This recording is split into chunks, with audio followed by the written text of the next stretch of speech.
Президент Таджикистана Эмомали Рахмон рассказал о предстоящих переговорах с российской стороной об увеличении срока регистрации мигрантов в России.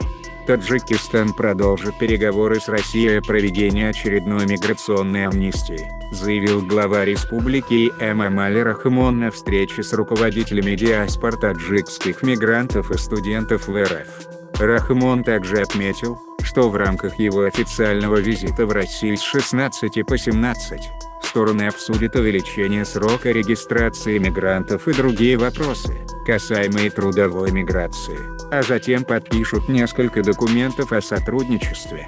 В том числе планируется подписание соглашения об организованном наборе трудовых мигрантов для осуществления трудовой деятельности на территории РФ. Этот документ, без сомнения, станет еще одним существенным шагом в деле создания достойных условий для трудовой деятельности наших граждан в России, сказал он.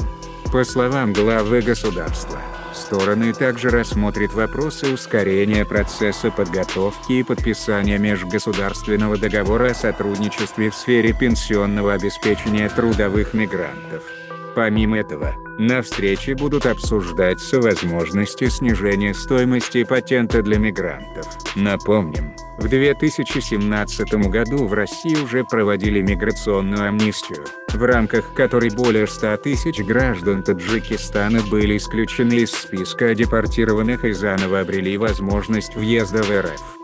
Рахмон заявил о сокращении числа таджикских мигрантов на 50%. Тогда кампания по выведению таджикских граждан из черного списка продолжалась месяц. Под амнистию попали две категории людей, нарушившие пункты 4.8 статьи 26 Федерального закона о порядке выезда и въезда в РФ.